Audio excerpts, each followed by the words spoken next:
If you're over 50 and you want to work out that builds muscle, improves strength, protects your joints, and help shrink some of those love handles, then you're in the right place. You see, you don't need heavy weights or fancy equipment. You just need a single dumbbell and a little space to move. I'm about to walk you through a strength and conditioning set designed specifically for people over the age of 50 and offer some modifications so it caters to beginners and advanced lifters alike. If you haven't met yet, I'm Gavin. I co-own New Zealand's only fitness studio for people over the age of 40, and fitness coaching is all I do all day long. And I want to share this workout with you so you can experience the same benefits as my clients do without having to visit the gym. The first thing, what is a strength and conditioning set? Well, a strength and conditioning set is something where we pair a strength-based exercise with a cardio-based exercise. And to be honest with you, the sky's the limit. You can kind of make stuff up as you go along with this one, and certainly in terms of the cardio moves, but we need to make sure that we have a quality strength exercise, which hits basically every single muscle of the body. So it becomes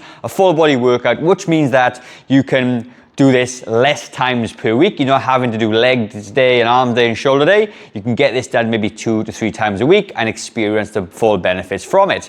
So if you would like a full copy of a strength-based workout, all you need to do is comment strength down below or visit the links in the description, and I will send you over a free PDF. It's been downloaded about 10,000 times and people are absolutely loving this program. So the first thing we're going to worry about is like, what weight do we need to use for this workout? And simply means it depends. So let's just say you're doing a shoulder-based exercise. You're going to need a lighter dumbbell than if you're going to do like a chest-based exercise.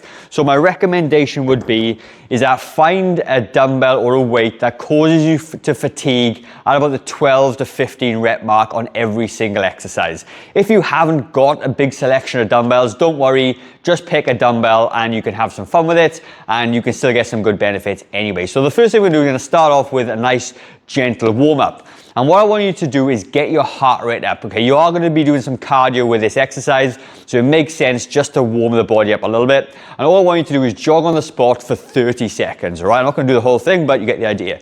Jog on the spot. If jogging is too much, you can just march it out nice and quick, like what I'm doing here.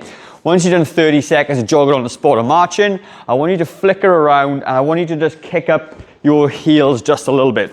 Again, if you can't jog on the spot, you're just gonna bend the knees and get the heels towards your bum this way. Once you've done that for a minute or so, you're gonna start to feel a little bit warmer.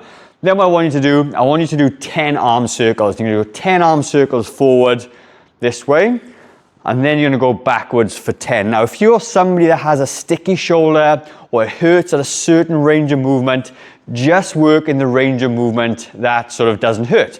So let's just say my left arm can do a full range, but my right arm, it sort of pinches in there.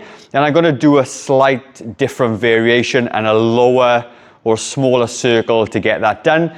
It's gonna warm the shoulders up anyway, you're just not gonna cause pain as you do it. And then what I want you to do is a couple of leg swings, okay? So first of all, we're gonna do a forward leg swing this way.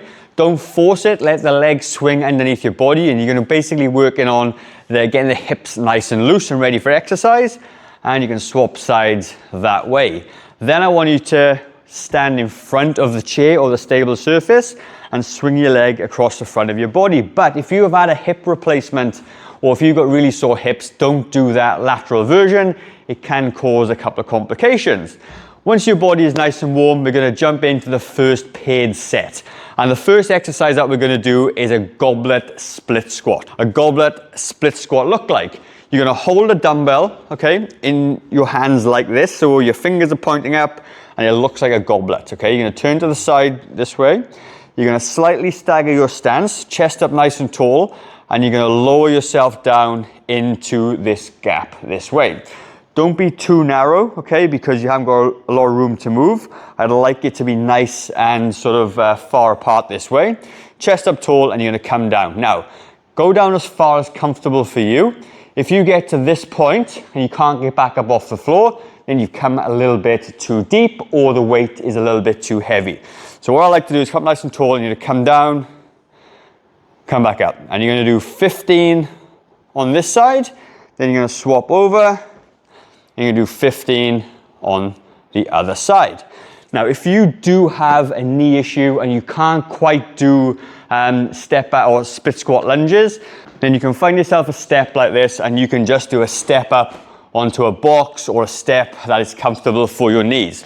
And once you've done that set of 15 per side, you're gonna get your dumbbell again, you're gonna do something called a power march. Now, the cardio component of this exercise is this, and you're gonna do it for about 30 to 45 seconds, depending on your ability.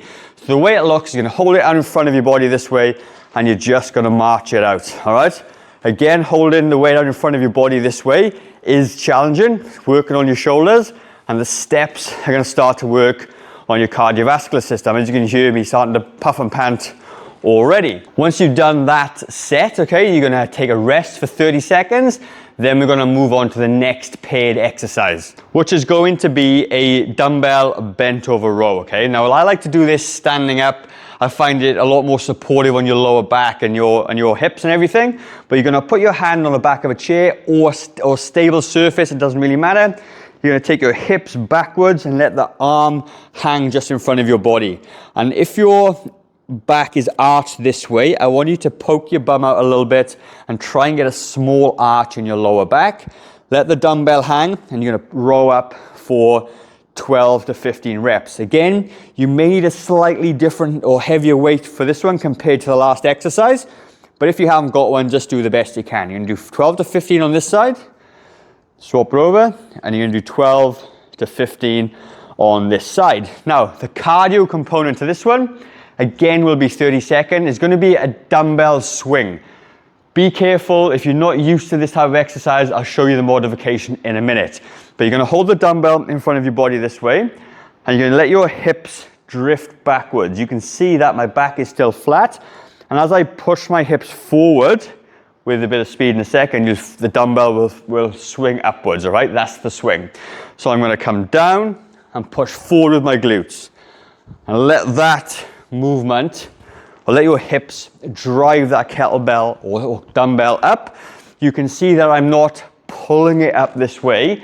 I'm actually letting my hips and my glutes do the work. And you'll start to puff and pant a little bit as you go. Now, if you can't do this exercise or you feel pain in your lower back, we can regress just a little bit. So your chest up nice and tall, the dumbbell is still in between your legs this way, but this time you're just going to drop the dumbbell down until the forearms on your knees touch and you come back up. Your lower back is nice and flat still, and you can do this a little bit faster to get that cardiovascular benefit from it. If you're a slightly fitter person, you may need a heavier dumbbell to do this. So again, starting to struggle at the end of that sort of 20 to 30 second mark, all right? So if you find you could do a minute or whatever that is, try and use a heavier weight just to force you to be challenged at the last sort of 10 seconds of that cardio move. The next pairing that we're gonna do is gonna be a push-up or a one-arm dumbbell bench press, and it's going to be an overhead march, okay? So if you go down to the floor, I'm gonna give you a couple of press-up variations for you. If you're really strong and you can do press-ups, that's fantastic. But you're gonna come up on your toes this way, and you can see my back is nice and flat, and I'm gonna take my chest to the floor and come back up. And this is how you do a press-up, all right? I wanna make sure that the elbows are going to the back of the room this way, not sticking out wide that way. If you can't quite do a full press-up, then you can pop your knees down like this, and you can do a modified push-up this way. Okay, and that's gonna get you started. Now, if you can't do either of those variations, that's totally fine. What we're gonna do instead, we're gonna get a dumbbell, you're gonna lie back on the floor, and you're gonna push up above your chest this way. Slowly take it back down, and push up again, for about, again, 12 to 15 reps. Then you're gonna swap hands over, bring it down, and do your 12 to 15 reps. Then what you're gonna do, you're gonna jump back up onto your feet, and you're gonna an overhead march. So you're gonna drive this straight up above your head this way, and all you're gonna do is march it out, high knees as high as you can. And you wanna really move those legs nice and fast. And what you're gonna find is your shoulders are gonna work a little bit, your core is working, your balance is working, and you're gonna hit that cardiovascular benefit as you go. And again, 30 to 45 seconds. So the next exercise that we got is kind of a clean and press variation, all right? It's not the traditional clean and press, it's gonna be a variation of that with one dumbbell. So again, this is critical. You must have a good core and a good hip hinge. I want you to keep your back nice and safe when you do it, okay? So the dumbbell is gonna be held in the middle this way. I'll do it from front and side. This arm is gonna be out for balance. You're gonna come down, lift it back up, and press above your head. Nice and simple. So bring it back down in reverse. This comes down nice. I'm gonna speed up for you.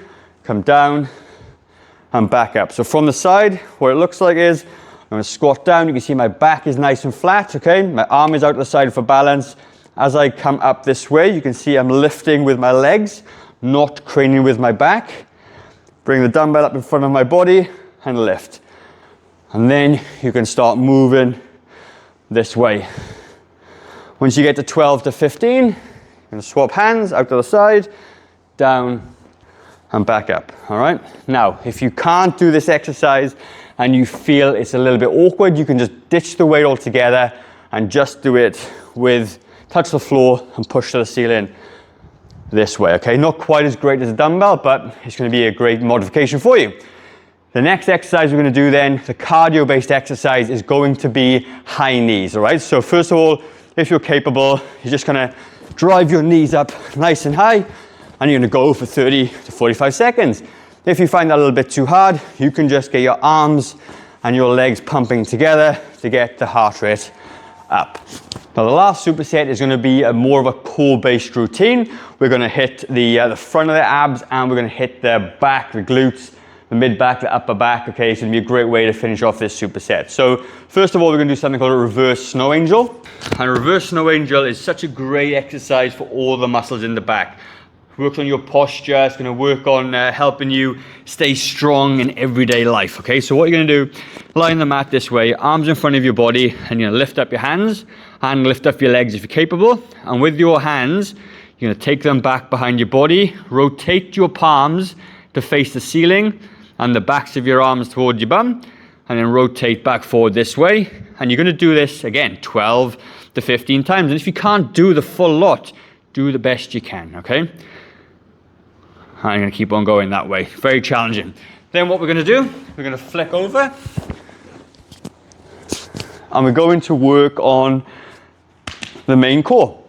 So there's two options. We got a single and a double leg push away. A single leg push away is like this. You bring your knees up to the ceiling. There's a nice 90 degrees at your knees and your hips, and you're gonna push one leg out at a time. If, however, you push your leg out and your upper and your lower back comes up off the floor, you've probably gone a little bit too far. So I want you to really think about gluing your lower back to the floor. You're gonna push forward and come back. Forward and come back. And again, you're gonna do about 12 to 16 in total for this exercise.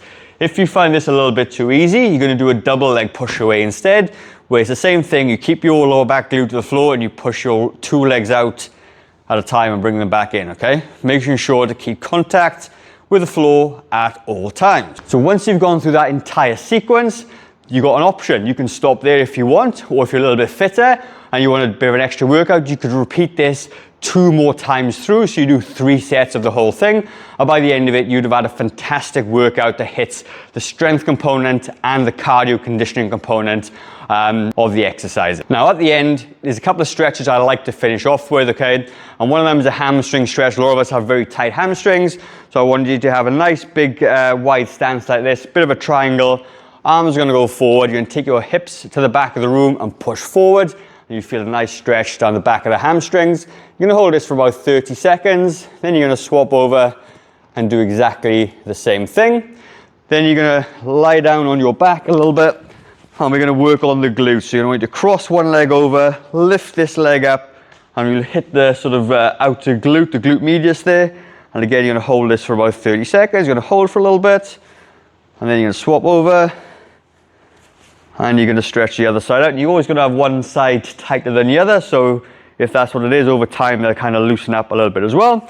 Then what I want you to do, just to finish off, you're going to come down on your knees if you can this way, put your arms in front of your body and just sink your hips back towards your heels of your feet, and let the back have a nice big stretch there for about 30 seconds. And that gives you an opportunity to lower your heart rate, stretch out those muscles you've just worked, and hopefully recover from this workout. So like I said, if you would like a full workout, which has been downloaded 10,000 times, check out the links in the description and the first comment, and I'll send that to you. Let me know if you tried out this workout and how did it go, or if you're going to try it, just leave me a comment let me know what you're going to do. And I'm going to leave a video in the top left hand corner which I think you will like, so head over to that one, and I'll see you on the next